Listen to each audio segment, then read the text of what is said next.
que el agua no es solamente H2O. Y eso es lo que yo quisiera un poco conversar con ustedes esta tarde. Mi tema es esa figura es una representación pictórica de un palacio en la ciudad, una ciudad enorme prehispánica que se llama Teotihuacán, en el centro de México, y representa el cosmos vivo, representa la vida está representada por un árbol y en la parte de abajo es, digamos, la zona acuosa. En ese pensamiento prehispánico no había infierno. El subsuelo es acuoso y es donde residen nuestros ancestros, nuestros viejos, nuestros muertos, y es un paraíso, el paraíso acuoso.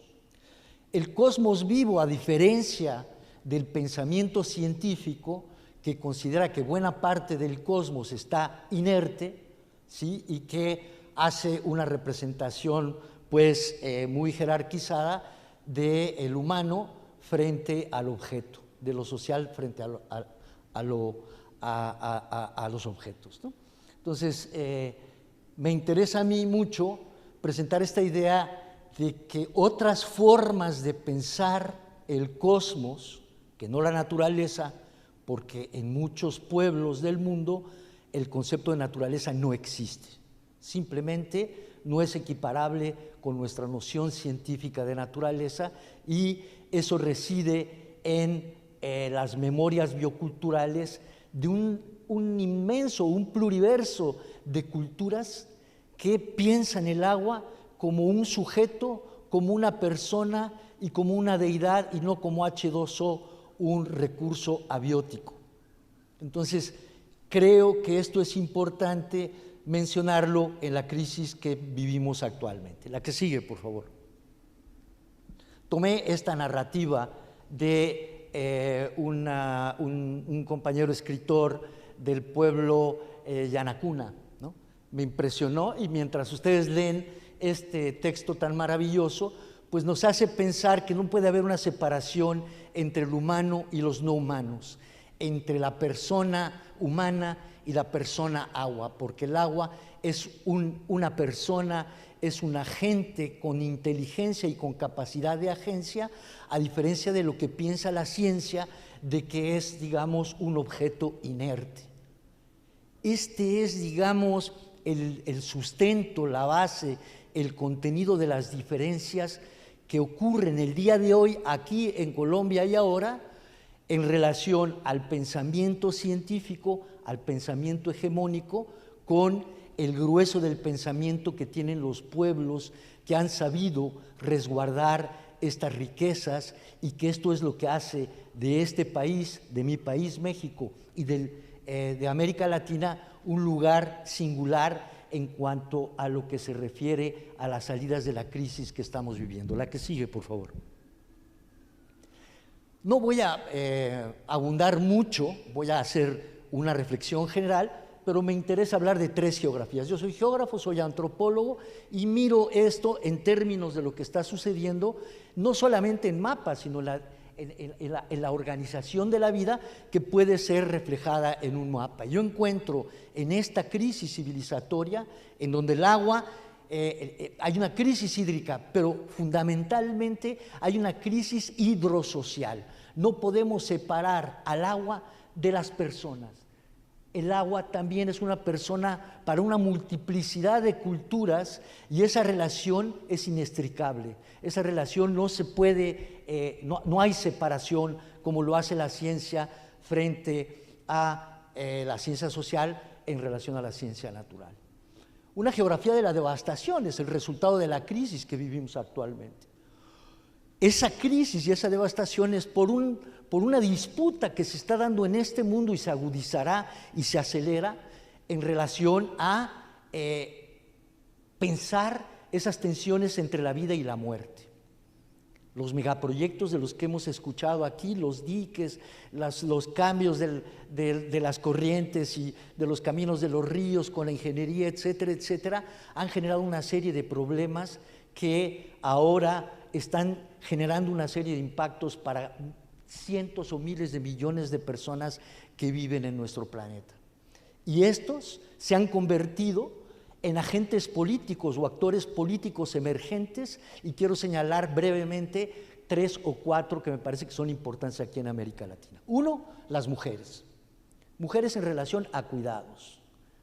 Aquí hay un tema central que poco analizamos en términos de, digamos, el estatus que se le ha dado a la mujer en términos históricos como un actor subordinado y en relación,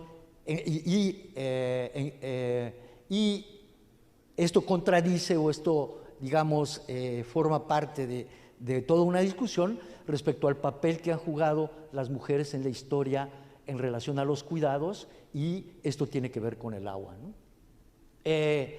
Los pueblos indígenas, por supuesto, en América Latina, los pueblos afroamericanos, los jóvenes en las ciudades y los pueblos campesinos. Y yo a esto le llamo, pues, la diversidad biocultural, de la cual voy a hablar más adelante.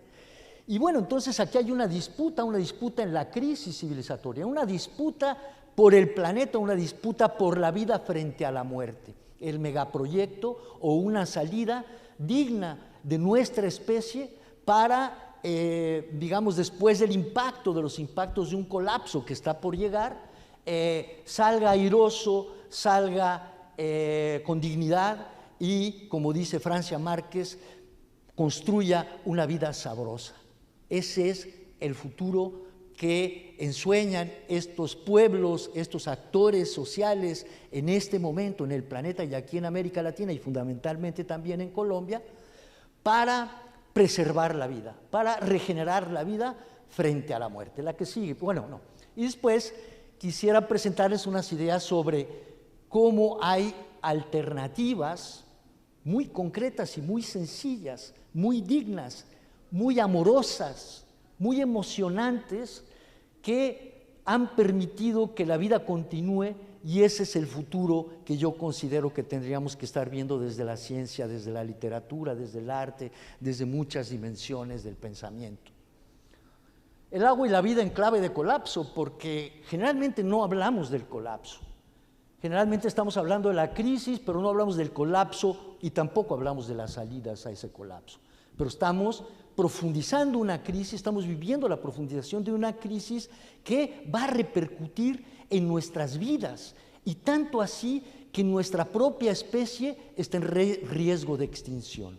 No es el planeta el que está enfermo, somos nosotros, es lo que hemos hecho, y tenemos que buscar alternativas y salidas, y están aquí enfrente con nuestros pueblos históricos que viven, pues, de manera territorializada con sus saberes, sus conocimientos y la construcción de sus propios mundos. No es algo exótico, no es algo folclórico, es político. O volteamos a ver a los otros mundos, o seguiremos construyendo un camino hacia la muerte, un camino hacia el suicidio de esta especie que somos nosotros. Y dice Octavio Paz en un texto que tiene, en un poema que tiene sobre el agua, y dice: contra el agua, días de fuego; contra el fuego, días de agua. Y esto alude, pues, al calentamiento global, a ese caos climático que estamos viviendo. La que sigue, por favor. La que sigue. Bueno, vivimos en términos hídricos tormentas y sequías. Estamos viviendo en aguas turbulentas. Esa es la crisis. Esa es la crisis civilizatoria que estamos padeciendo y que se agudizará en los próximos decenios. Y piensen en nuestros chicos, ¿no? Hay que pensar en nuestros jóvenes, hay que pensar en nuestros niños en relación a esta crisis, ¿no? Y es otra vez el propio Octavio Paz el que nos dice, pues estamos contra el agua, pues. Ese es el mensaje de esta crisis, ¿no? La que sigue, por favor. Y ustedes ya han hablado de ello, ¿no? El calentamiento global, no voy a abundar en ello. En la mañana el profesor de inglés habló sobre esto. La que sigue, por favor. Y bueno, también se ha hablado de esto, ya hemos escuchado sobre el Amazonas, y ahí está Bolsonaro, ¿no? Terrible, ¿no? Y los incendios que ha causado, incendios sociales, incendios ecológicos, la destrucción de nuestra propia especie. ¿Qué es lo que se está mirando en ese sentido? Sino la desmemoria sino la amnesia, sino la pérdida de memoria biocultural de nuestra especie que nos ha permitido navegar y conducir a lo largo de la historia de unos 300.000 años que tenemos como especie.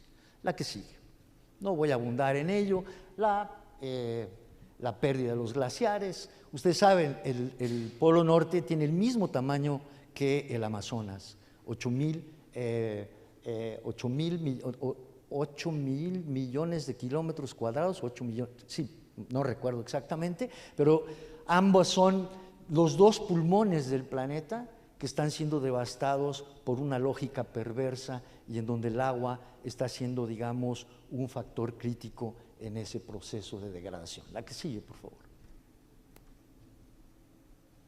Y bueno, datos que ustedes conocen, yo no soy experto en agua, pero aquí lo que sobresale de esta imagen es algo que me llama mucho la atención, que es, digamos, todos los problemas que están acelerándose por esta lógica perversa de acumulación a través del despojo y el extractivismo, en donde, digamos, está en juego la vida de nosotros y está en juego, pues, la existencia y el mantenimiento de nuestra memoria biocultural. La que sigue, por favor.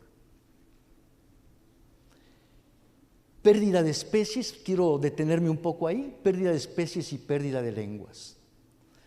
Es la pérdida de nuestra memoria biocultural. La relación entre la vida, el esfuerzo de vida del planeta para construir diversidad biológica, para mantener y regenerar la vida, y en relación a el esfuerzo de esta especie nuestra, la especie humana, que en 300.000 años ha construido un pluriverso de culturas y el 90% de estas culturas que están, digamos, en proceso de extinción, resultan un elemento central para reconstruir nuestras formas de habitar con sentido el planeta. Así lo pongo. No es el pasado, es el presente, es político, es el día de hoy.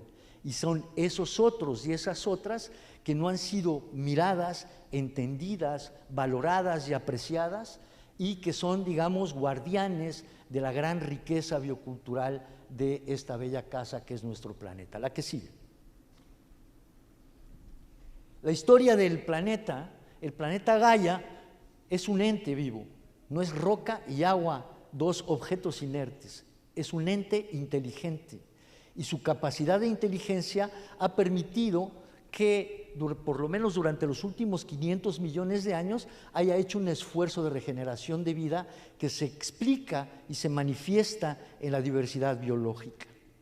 Hace unos 35 millones de años, hace unos 53, 60 millones de años, esta historia no es lineal, ha tenido sus tumbos, sus crisis y sus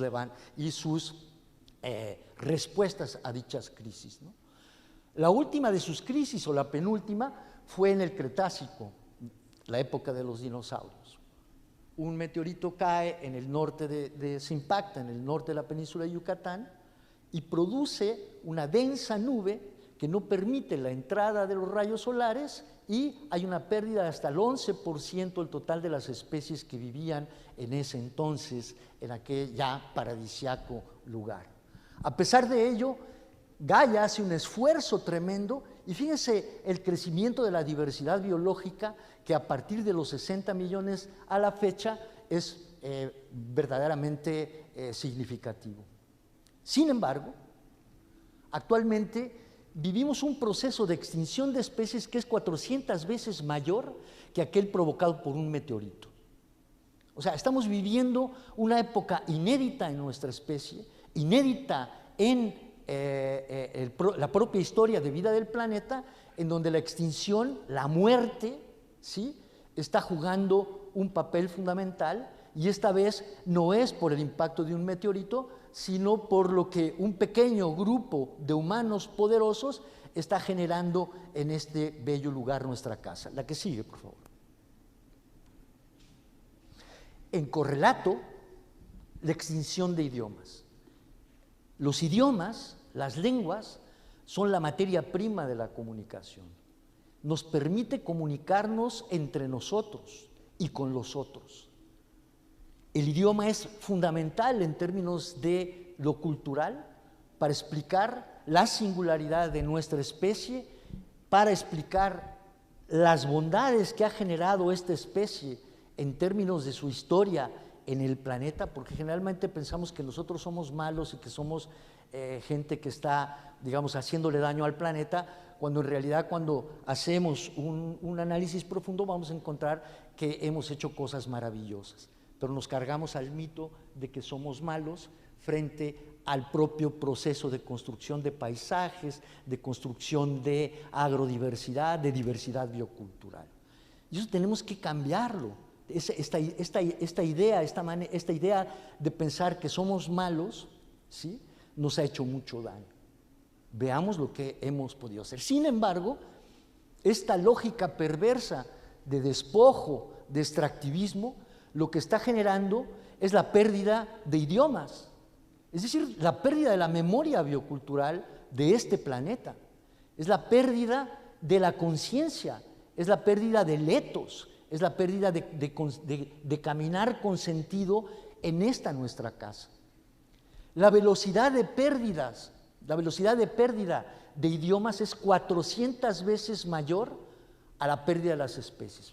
Pero aquí hay que hacer un distingo que es muy importante. Las especies se cuentan en millones y las lenguas son menos de 10,000.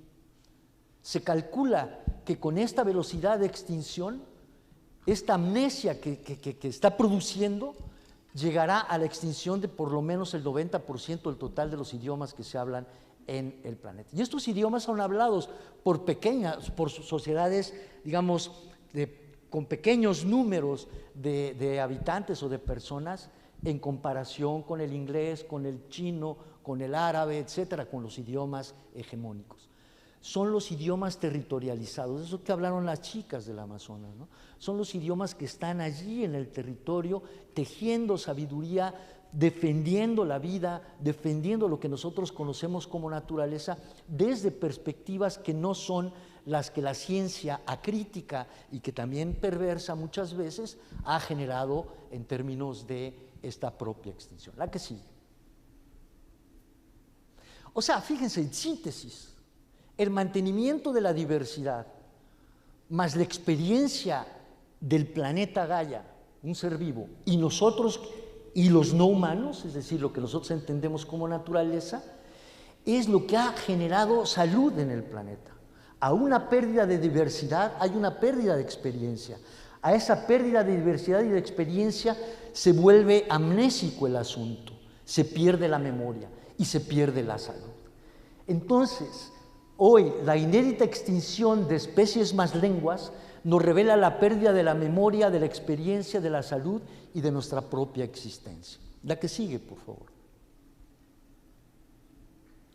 Breve.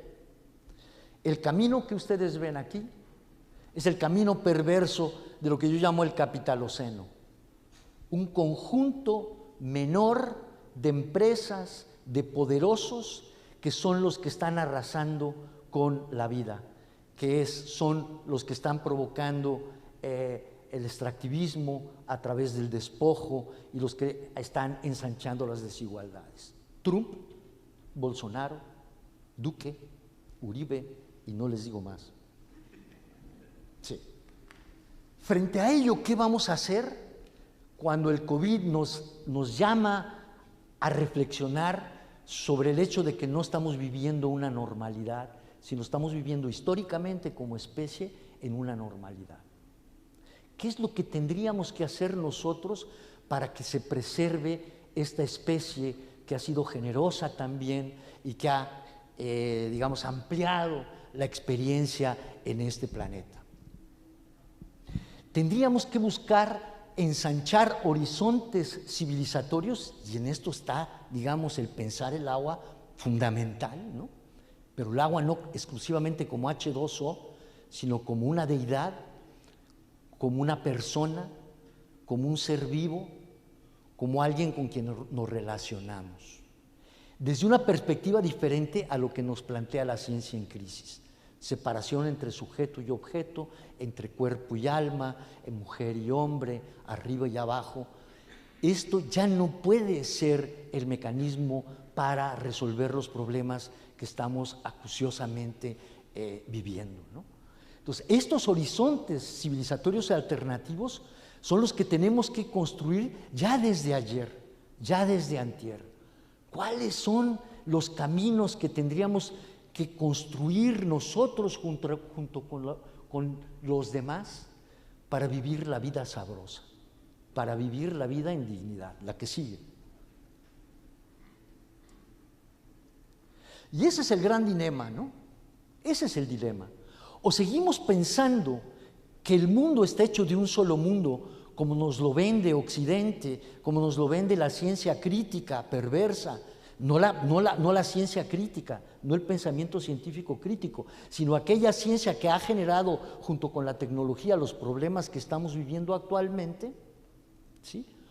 O reconocemos que la salida está en la diversidad y que en este planeta viven y se distribuyen muchos mundos, muchas maneras de pensar la realidad que no son solamente la realidad construida desde el laboratorio científico. Son los mundos de los pueblos que han caminado, navegado y que son guardianes de esta diversidad que hoy está en entredicho. La que sigue. Entonces, ¿qué es lo que se disputa, no? ¿Qué es lo que estamos mirando? Por ejemplo, me llama mucho la atención lo que está sucediendo en este país, y lo digo con toda cautela porque no soy colombiano, pero agradezco muchísimo los votos de los colombianos y colombianas que le dieron a un nuevo gobierno una posibilidad de tratar de solventar la crisis perversa de 60 años que este bellísimo país ha sufrido y que aquí se abre un camino de esperanza. Agradezco muchísimo a Francia Márquez, a quien conozco, agradezco muchísimo esta posibilidad y este momento que se está ensanchando en América Latina y que nosotros tendríamos que aprovecharlo con ciencia crítica, con interdisciplina, con transdisciplina y mirando al otro que sabe hacer las cosas mejores que él, como lo hemos hecho nosotros. Y para eso vayan ustedes al Cauca, vayan al Macizo, vayan a Sibundoy, vayan a Los Pastos, y aquí esto es un verdadero vergel de memoria biocultural que ha sido totalmente menospreciada. La que sigue. No voy a entrar en esto, pues ¿qué es la diversidad biocultural? Sino esa relación del esfuerzo del planeta como un ente vivo y el esfuerzo de los humanos para construir experiencia, para ampliar la diversidad. Si reducimos la diversidad, reducimos nuestras capacidades de existencia. Y ahí está el dilema, ¿no? La que sigue.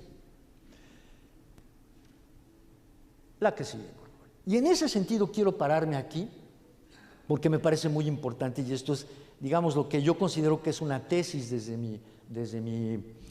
mi propia reflexión, que ya lleva bastantes años, como se puede ver, y va en este sentido. Este es un mapa interesantísimo. Este es el mapa de la diversidad biocultural a nivel planetario.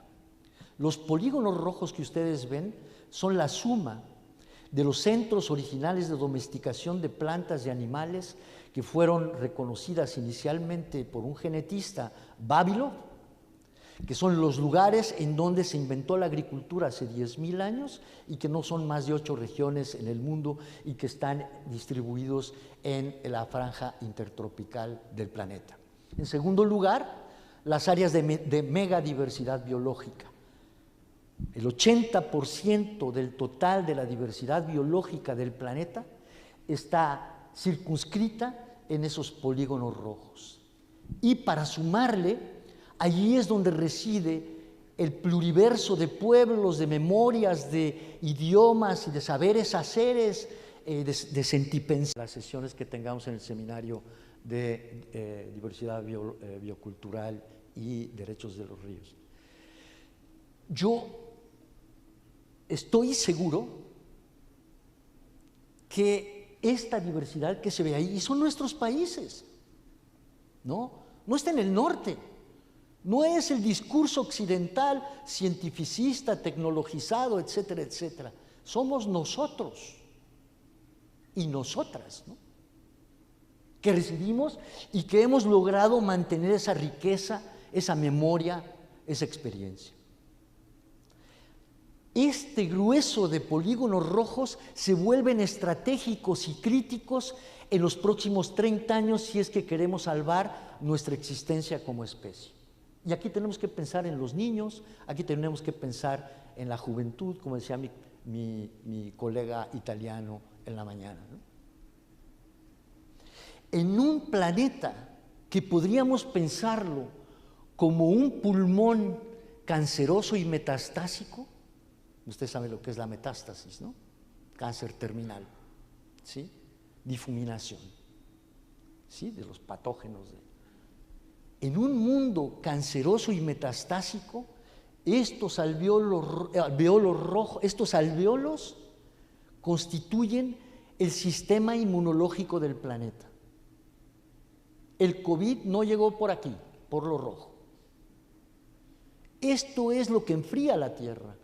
Esto es estratégico y crítico si nosotros queremos vivir la vida sabrosa y dejarle a nuestra progenie, a nuestras nuevas generaciones, este lugar tan bello. La que sigue. Ya voy a ir terminando y no voy a terminar, pero bueno. Bueno, la disputa la miro yo como ríos y corrientes turbulentas. Yo les decía, ¿qué se disputa? La que sigue, por favor. Se disputa el agua, ¿no? No es una crisis hídrica, compañeros, compañeras, es una crisis hidrosocial. No hay separación entre objeto y sujeto, todos son sujetos en estos mundos y aquí lo que se está haciendo es luchar por la vida y por recuperar la dignidad de la relación que tienen los humanos con otra persona que se llama agua y que también es persona, es inteligente, sentipiensa y no es exclusivamente H2O. Y son las mujeres, y son los pueblos indígenas, los afro, los campesinos. Y ustedes van a Argentina, van a Brasil, van a Chile, van a Perú, van a México y van a encontrar estos mismos actores políticos emergentes defendiendo la vida. ¿Mayor escasez o un aumento de la desigual distribución de un bien común esencial para la vida? Es eso. Es la desigual distribución de la felicidad. No solamente es la desigual distribución de un recurso hídrico, recurso. La que sigue, por favor. Y estas son sus víctimas, ¿no? Estos son nuestras hermanas y hermanos que han sido asesinadas y asesinados por defender el agua, el bosque, el árbol, etcétera. ¿Es una lucha, es una crisis hídrica o es una crisis hidrosocial? ¿Y qué defienden si no la vida? La que sigue. Y estas son mis mujeres de mi país, que hicieron rifles de madera para defender el agua, ¿sí? Y se pusieron enfrente de la policía y sacaron adelante su proyecto frente a el proyecto de muerte que son esos megaproyectos, la minera, la gran presa, la gran urbe, etcétera, etcétera. Dignidad, la que sigue. Y no voy a meterme, voy a hablarlo después, pero hay una crisis ontoepistémica, ontológica y epistémica. ¿Qué entendemos desde la ciencia sobre el agua y qué entienden los pueblos sobre el agua? ¿Cuáles son las diferencias?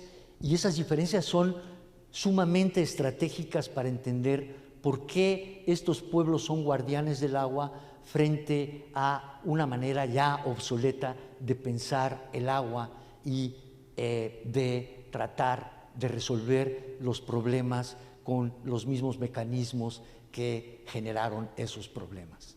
No voy a hablar mucho de esto, la diferencia es que el agua es un objeto inerte, no inteligente, incapaz, no tiene capacidades de tomar decisiones y en estos pueblos el agua es la vida y no una dadora de vida.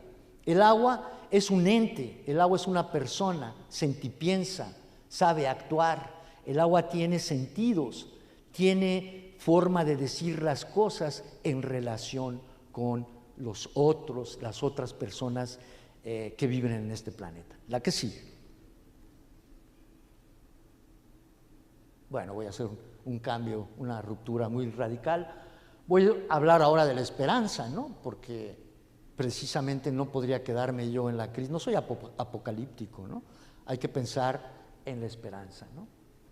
Corrientes limpias y silenciosas, sociedades calladas que rizomáticamente construyen esperanza. Esas sociedades que uno piensa que no están haciendo nada, están tejiendo, como tejen mis amigas Misak en el Cauca, como tejen los Kamensá, como tejen los Nasa, etcétera, etcétera, etcétera. ¿Qué y cómo se defiende? Adelante, la que sigue, por favor. La que sigue, no. Esto es lo que defienden. Una vida digna, ¿no? Una vida sabrosa, ¿no? Una vida colorida, ¿no?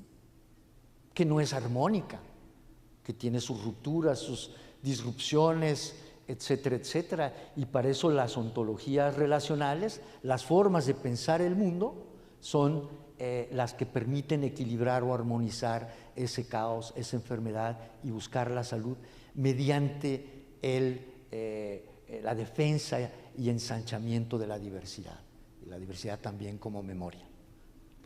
Una más, por favor. Y sería cómo piensan su cosmos, las deidades con las que interactúan. Este es el caso maya, es un caso maya. Sería, digamos, el cosmos, la forma en cómo representan el mundo y las deidades que están ahí para ser las guardianas de esa riqueza que se construye entre humanos y no humanos. La que sigue, por favor. Los conocimientos. Alguien decía por ahí que, no estoy de acuerdo, con todo respeto, que la gente no conoce sus cuencas. Pues entonces, ¿dónde vive? ¿Cómo le ha hecho para mantener sus cuencas y la diversidad en sus cuencas si no conoce las cuencas? Yo creo que es más bien una lógica urbana la que hace pensar que los rurales no conocen a profundidad, mejor que un científico, el lugar donde viven. La que sí. Y estas formas paradisiacas, que son la relación entre la tierra y el agua, el pensamiento, el sentimiento, la pasión y el amor por continuar en este planeta. La que sigue, por favor. Estoy terminando. La que sigue. No voy a hablar ya de esto. La que sigue. Voy a cerrar, perdonen. Entonces, el cosmos vivo que vimos en esa primera imagen está representada aquí por nuestras mujeres, cuidadoras del agua. ¿Qué papel político están jugando las mujeres para defender sus sistemas de cuidado? ¿Qué no deberíamos feminizar el mundo, verlo de otra manera? ¿Qué no tendríamos que dialogar en ese sentido nosotros los hombres para mirar todo lo que hemos hecho en función de ello? Ese es otro tema relacionado con el agua, porque a donde va uno, yo he estado en África, he estado en Asia, en la India, y es la mujer la que cuida el agua.